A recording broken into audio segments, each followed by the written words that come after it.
Hi, I'm Bea Copin, and this is 36 Years, where we talk about Philippine news, democracy, and politics. On May 9, the Philippines elected Ferdinand Marcos Jr. as president. He is the second Marcos to hold the post, the first being his father, the late dictator who was ousted from power on February 25, 1986, in what is now called the People Power Revolution. Here we try to answer the question: where is Philippine democracy heading 36 years after the revolution? Welcome to 36 Years, available in Rappler social media pages and on wherever you listen to podcasts.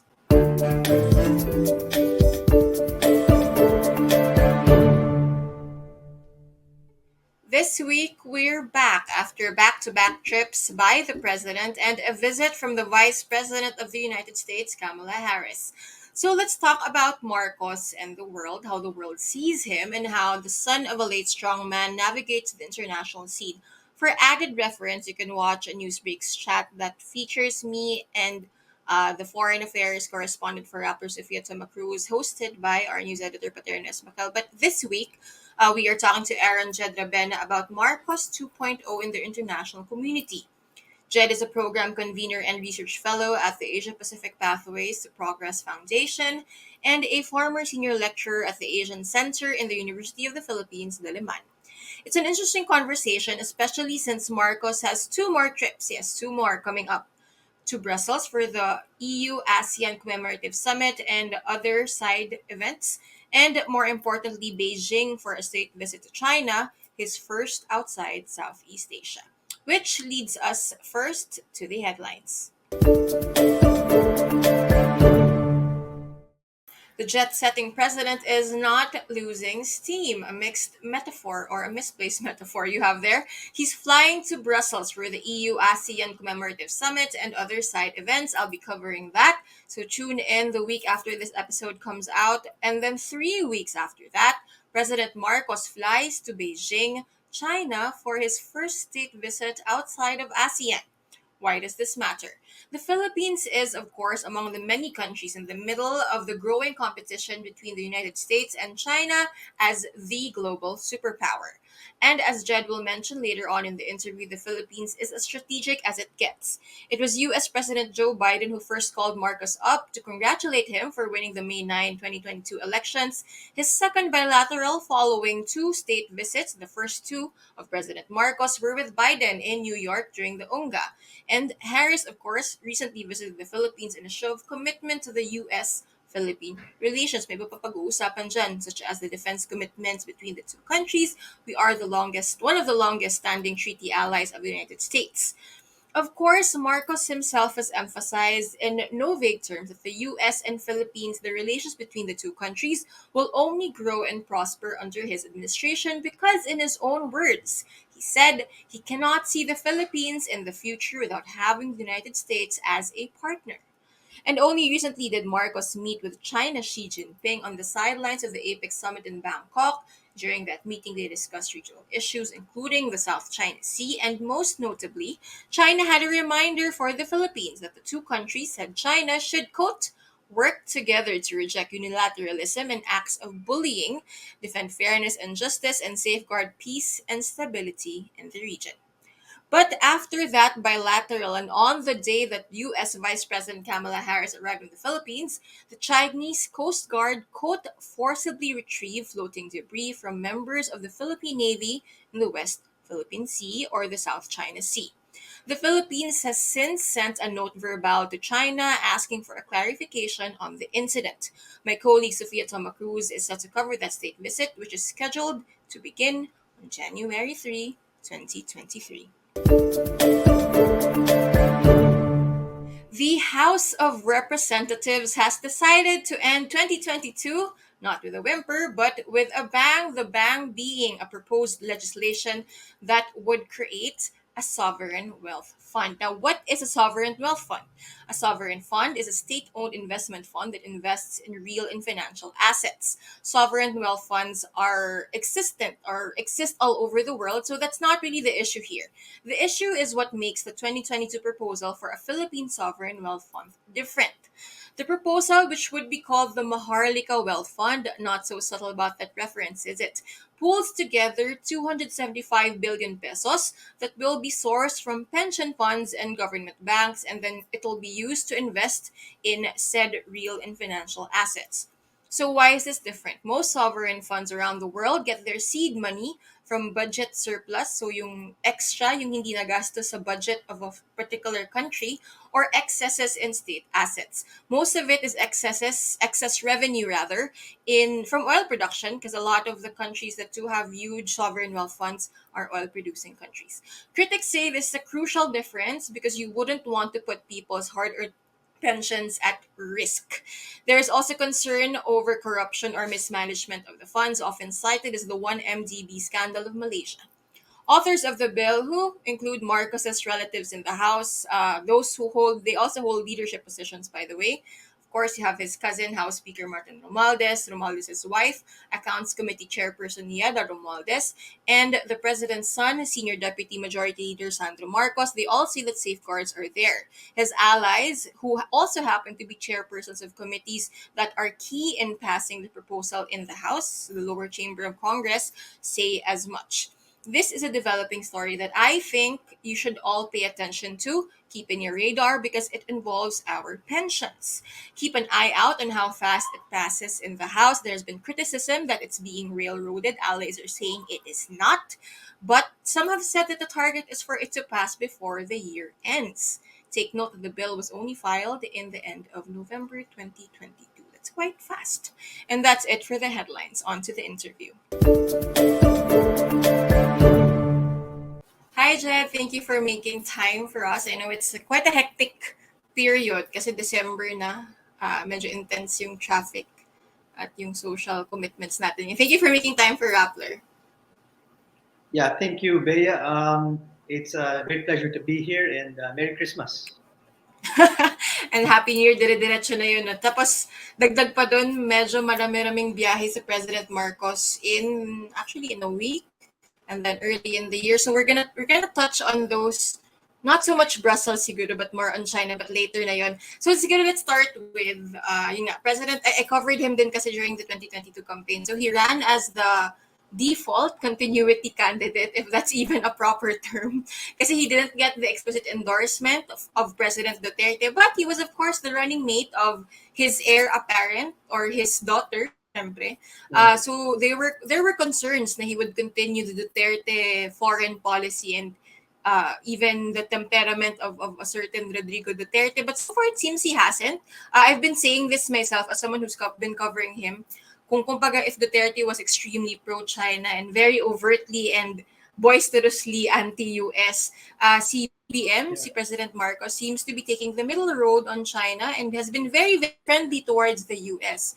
Would that be a correct way of seeing things, or is it an oversimplification of how President the Marcos Jr. is dealing with China, US, and the international scene?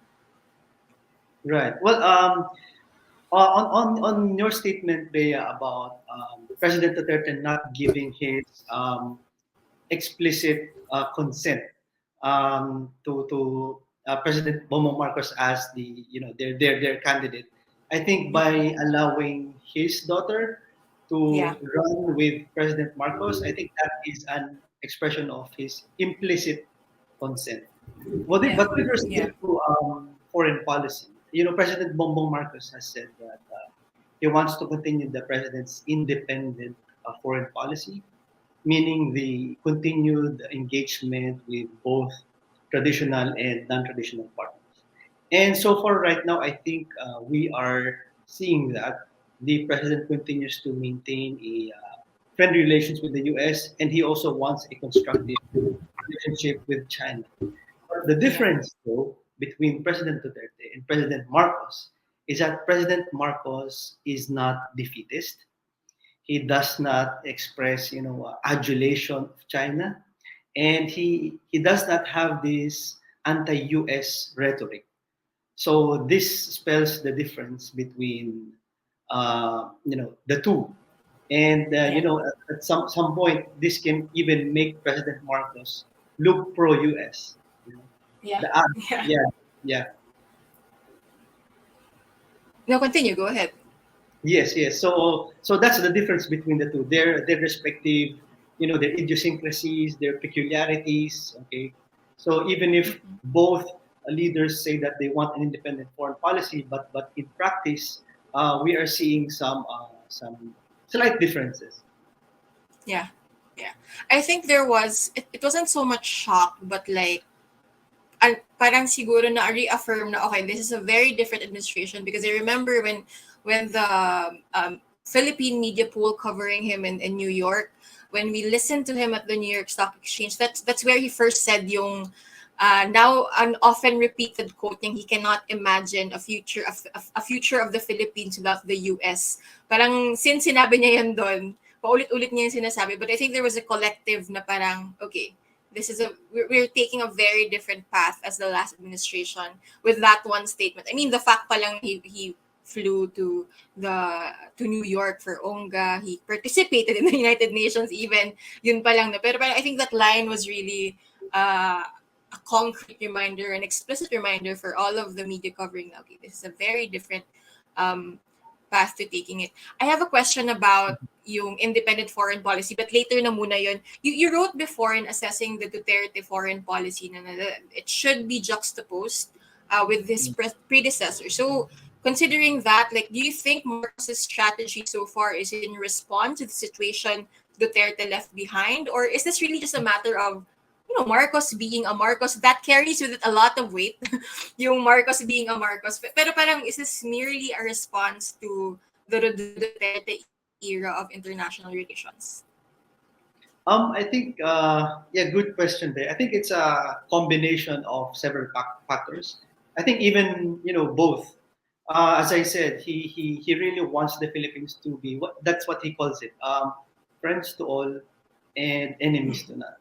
Yeah. And, it also makes sense to have a good relationship with the US because, that strengthens his legitimacy.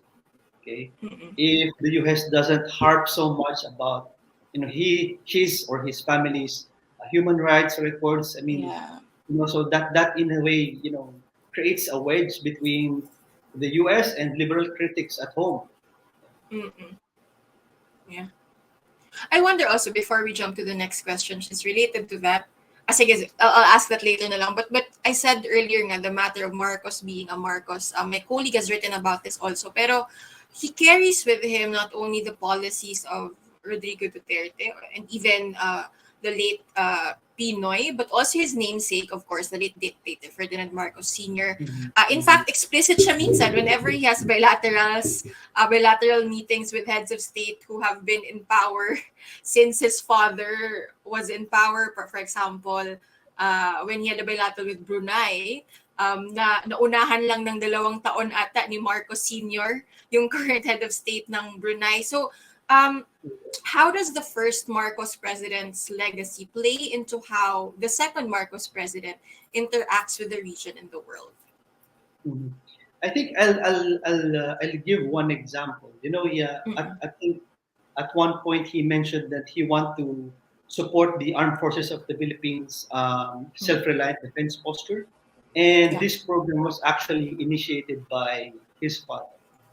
yeah, And in addition, his father was the one who opened our relations with China. So I think he yeah, also wants to build on that, to yeah, continue to have a constructive relationship with China. And at the same time, his father also bargained for strengthened U.S. security commitment to the Philippines. Okay? yeah, And his father didn't eject U.S. bases out of the Philippines. So what he yeah, wanted was, a greater security insurance or assurance from the United States. So I think he remembers this, and I think he intends to build on these things. yeah.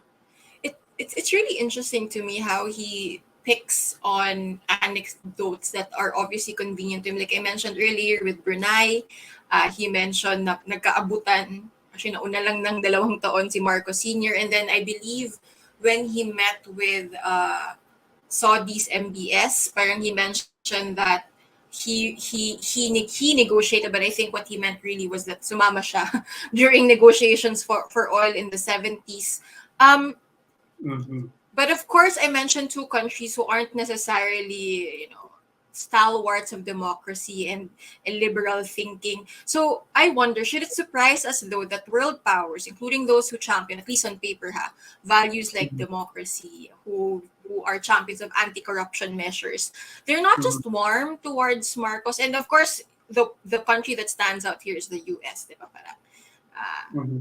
they're Right, not right. just warm towards him; they're embracing him. In fact, di ba? Parang yun nga, days after, parang hindi pa siya nag-take ng oath niya, transition pa lang, clarify na agad ng US na no, he will not be arrested or he does not face the threat of arrest if he visits the US. At totoo naman talaga, Right. he enjoys diplomatic immunity. And of course, again, parang second bilateral niya outside of the first two state visits was with President Joe Biden. And of course, Kamala Mm-hmm. Harris visited the Philippines after engagements in Bangkok. Kasi I ask this because if Twitter were to be believed in the lead up to the May 2022 elections, magiging paraya kung baga ang Philippines at si President Marcos because of the and arguably to a degree rightfully so because of the unanswered and unapologized for na human rights violations during the first Marcos administration. Should it surprise us na they're embracing him, they're welcoming him, talagang we're Mm-hmm. friends, partners, allies. Right. So I think, Bea, we we need to take this in the broader context of Yeah, the ongoing geopolitical rivalry yeah, also between the United States and China. So yeah, the United States and other Western powers, they're giving President Marcos the benefit of the doubt. When the yeah, U.S. congratulated President PBM on his win, the other Western powers followed suit. Because if the yeah, United States is welcoming the new Philippine president and is willing to work with the new Philippine president, so why shouldn't they, right? So the United States also has a track record of working with countries even if they are not. For example, if their strategic interests are at stake, they're willing to work with that particular country. And we have seen this during the Cold War. They have worked with certain political leaders that are not democratic. So there are certain strategic yeah, imperatives, yeah, for the US in desiring to work with certain leaders. So in this yeah, case, they want to start on a clean slate with President yeah. Marcos, and of course, at the same time, they want to strengthen a strategic cooperation with us. Improve the state of our alliance with. Yeah. On the flip side naman, what's in it for, I mean, obviously for the country, clear naman kung ano yung, no, actually, baka for non-international relations geeks, this might not be an obvious answer, but why would it be important? First, siguro for the Philippines, for President Marcos, for instance, to really make an effort to make it explicit na, hey, we want US and Philippine relations to first siguro return to its baseline and then maybe even step up in the coming years. And why is it also important for him to also, tell China na yes, we will be talking to you. Yung ano niya, yung strategy niya for talking to China is whichever works daw, game siya doon. Mhm. Bilateral, unilateral, bilateral, multilateral, he's willing, whichever will work, he wants to do that. Why is it, ano yung stakes nun sa Philippines? And for the normal, average Filipino siguro. Yeah, I think President Marcos still wants to, strike a balance in our relations with the U.S. and Yeah. China. When he was in the States, when he was in the U.S., he said a lot of good things about the U.S. because the Yeah. Americans were his host. Now let's Yeah. wait when he visits China in Yeah. January. What good things he'll say about China? So he'll be on their turf, and you tend to be Yeah. kind of host when you're in front of them. Okay, so let's Yeah. see. So I think President Marcos raising the issue of trying to work with China also goes to show that he doesn't want to escalate tensions with China, Yeah. especially in the West Philippine Sea. And if I may, Bea, related to your question a while ago, Mm-mm. his father was also the first Philippine president to Yeah. militarize and legalize, Philippine claims over the strategy. Okay? Mm-mm. So I think he also remembers that, which is why he continues to support our armed forces and the Yeah. strengthening of our security alignments with the U.S. and Japan and the others. There were very minor but interesting notes. Like, for example, when he flew to Bangkok for APEC, kasama sa delegation si former President Dora Arroyo, who of course has really good relations with China. And Mhm. I would presume na kaya andun si GMA was primarily for the bilateral with China. And I think even si Xi Mhm. Jinping was quite surprised to see her in the room during that bilateral. I mean, tama nga, interesting yung mga little things that um, President Marcos would want to do to put at ease the his counterpart from China, or maybe, parang make the starting point a little easier for the two world leaders to talk, no. Ito yung tanong na I was thinking of Mhm. kanina pa lang. You mentioned me independent foreign policy. This was such a buzzword, especially during under President Duterte, kasi paulit-ulit siya nito. May mga pivot to China pa siyang sinasabi. What does it mean I mean, what does in 2022 terms, what does it mean to have an independent foreign policy? Yeah. Well, actually, when we say independent foreign policy, there, this is very sensitive and this is very Yeah. delicate, subject to so Yeah. many interpretations. For Yeah. example, during the time of President Duterte, he said that he is upholding an independent foreign policy, but critics said that he is not because they say that he is for China. Yeah. He praises China a lot. Although he has allowed his cabinet members like Secretary Locsin, Secretary Lorenzana Mm. to continue to Yes. call out China and maintain relations with the United States. Here, what we're seeing is that President Marcos has, less praise for China, and Yeah. he has less anti-US rhetoric. And so that makes him sort of, to some observers, they claim that he is starting to align with the US. Yeah. So these are some indicators, and it all boils down to how these leaders are practicing. For example, are they defending our claims in the South China Sea, or for example, are they accommodating more U.S. presence in the Mm-mm. Philippines? So these are Yes. the indicators that we need to take into account. Yeah. And parang hindi siya ironically in line with that, parang we'll find out actually early next year kasi bukod sa state visit to Beijing to China, he has indicated that we'll find out more details about updates to EDCA, Mhm. to the Mutual Defense Treaty parang by January 2023. And I'm assuming by January 2023, baka doon din i-announce yung 5 bases that the Right. US and the Philippines have. So January will be a very interesting time for Philippines and international relations, which leads me to my next question. No? Mhm. What are you in particular watching out for in terms of regional and world issues and how the Philippines fits into that?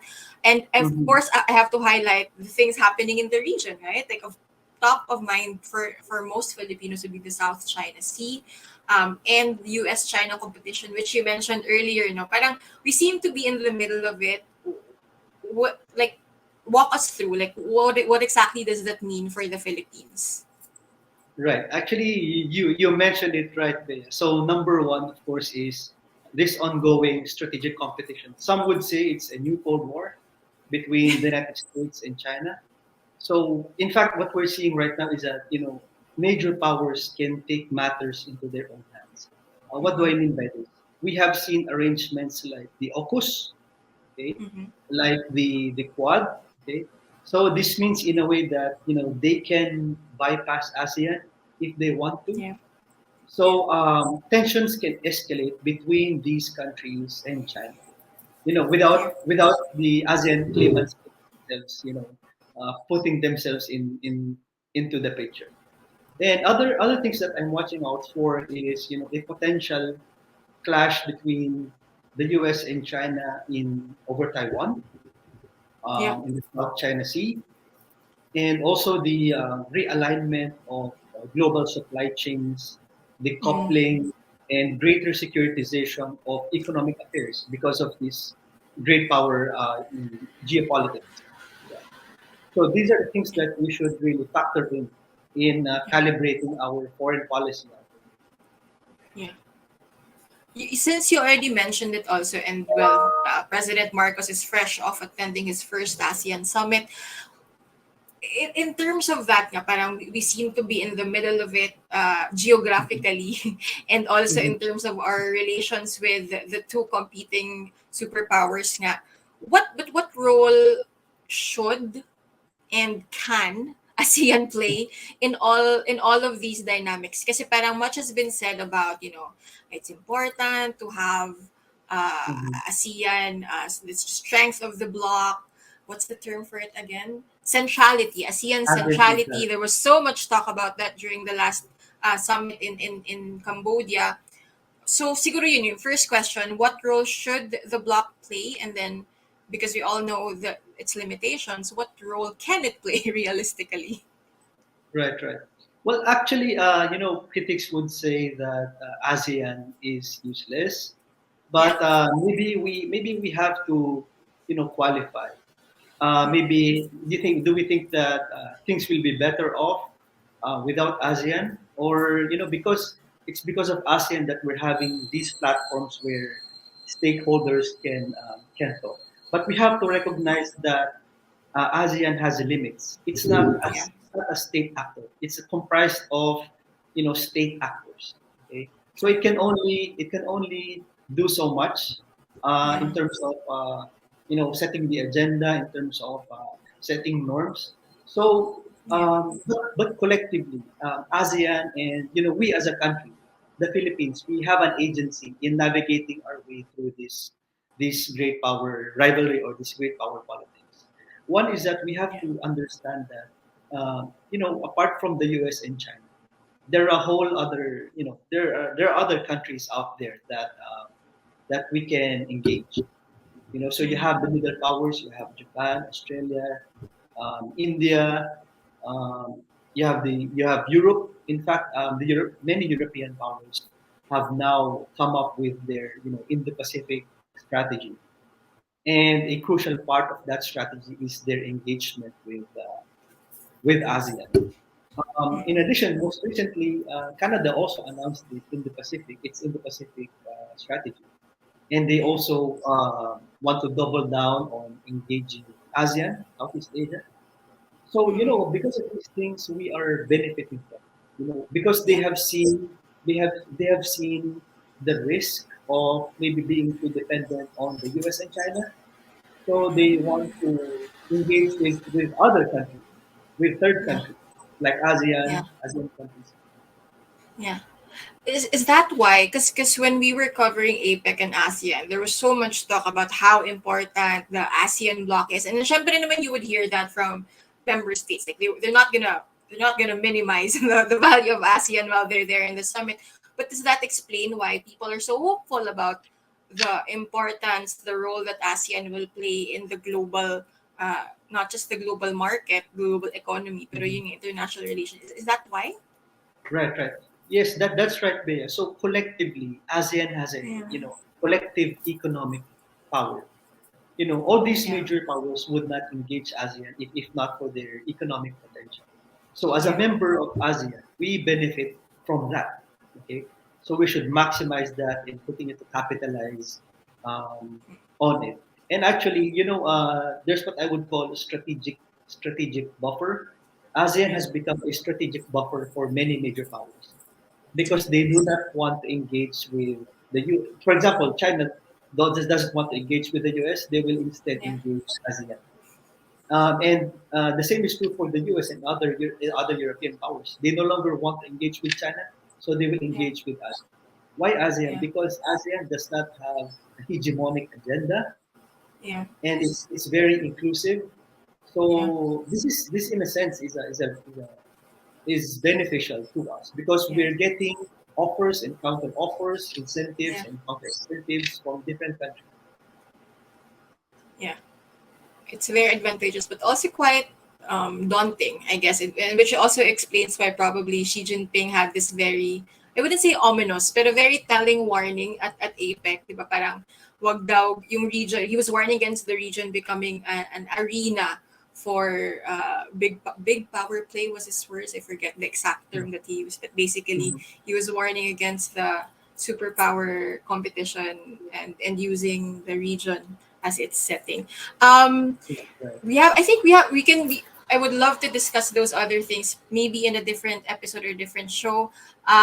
Thank you again for your time, but before we wrap up, because this show is about Mhm. making sense of what's happening in politics and news and Philippine democracy as a whole. So this is not related to the President Marcos or his international relations now, but to cap off this conversation, like what do you do personally to help you make sense of the world? Just in your profession, literally trying to make sense of the world, hindi lang metaphor na world. But yeah, if you want to make sense, Right. when you want to make sense of the world or your own world, like what do you Mhm. do for fun, for leisure, or maybe for added intellectual stimulation? Okay. For added intellectual stimulation, because it's also what I'm interested in. So I Yeah, read commentaries, policy papers, more than books, I would say. And yeah, these are about political economy issues, economic statecraft, and public policy. Because I think that's what the world is calling for right now. I mean, that's what's yeah, happening right now. So we see yeah, greater serialization of business, yeah. of commerce. So I want to continue to strengthen my knowledge on these things. And in terms of sports, I do play golf. Yeah, So it's not just world international relations that keep you busy. Meron yeah, namang other yeah. things in life. Thank you Right. again, Jed, for your Mhm. time. I'll be asking Jed for references and I'll link them to the story page of this interview so that if you want to read up on the things that he reads up on, we'll give you easy links so it's easier for you to navigate the internet. Thank you again, Jed, for that very enlightening conversation to help us better understand um, kung ano bang nangyayari sa mga summits at mga dialogues at mga bilateral meetings ngayon. Bakit in a way importante sila even for the average Filipino. Thank you for watching. Bye. Thank you very much, Bea. It's a great pleasure. And that's it for this episode of 36 Years. Thank you again to Jed for giving us time and for that really interesting conversation. Again, the week after this airs, or days after this airs, Marcos flies to Brussels, Belgium for the EU ASEAN Commemorative Summit. We'll be there covering. And then, weeks after that, early in January, as in kakastart lang ng 2023, he is scheduled to fly to Beijing, China for his first state visit outside of ASEAN. We will definitely be covering that, not just here on 36 Years, but also on Rappler as a whole. So just search the site, and for sure it's going to be prominently in the site, these two visits by the Philippine president. Again, thank you so much for watching. It's been a very interesting 6 months of 36 years, and I hope to see you again in the coming. I think we'll have a few more episodes before the year ends, but see you reporting when I'll be reporting from Brussels, and we'll also be talking about other visits in the coming days and also the Maharlika Fund. So, thank you again for watching. This has been Bea Kupin. Thank you for watching Rappler. Bye.